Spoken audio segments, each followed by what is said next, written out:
बड़ी सीधी सी बात है। इसमें चार चीजें हैं।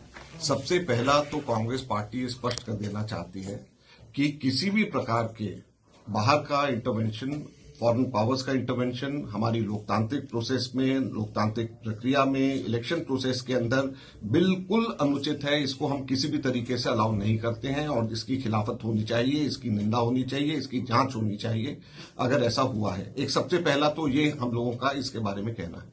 दूसरा, 2012 में ये जो हुआ है, इसमें पैसा जो कहते हैं आया है, तो उसके बारे में कुरैशी जी ने, इसके बारे में जो उस वक्त के इलेक्शन कमिश्नर हैं, उन्होंने उसका जवाब दिया। तो भारत सरकार इसकी जांच करे कि वो ठीक कह रहे हैं या नहीं कर रहे, और जो भी इसके अंदर दोषी हैं उनके खिलाफ में कार्रवाई करे। हम तो सत्ता में नहीं है, 12 साल 13 साल पुरानी बात है, तो वो उस चीज को जांच करे और देखे, और जो दोषी है उसके खिलाफ में कार्रवाई होनी चाहिए। तीसरा, अमित मालविया ने खुद ने कल रात को 2:54 पे ये ट्वीट किया, और ये मेरे सामने है, जिसमें उन्होंने कहा who gains from this, not the ruling party for sure. 2012 के अंदर उन्होंने खुद ने कहा कि रूलिंग पार्टी को फायदा नहीं होगा, तो ये तो इसका फायदा तो ऑपोजिशन को हुआ। तो उस वक्त तो यही ऑपोजिशन में थे और 2014 में यही लोग सत्ता के अंदर आए। तो अगर जो पैसे आए भी हैं तो उसका फायदा तो इन लोगों ने उठाया। तो इस चीज की सबकी जांच होनी चाहिए।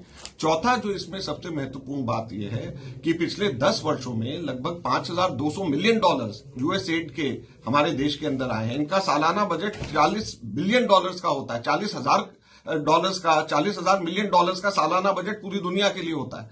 हमारे देश के अंदर पिछले 10 वर्षों के अंदर लगभग $5,200 मिलियन आए हैं।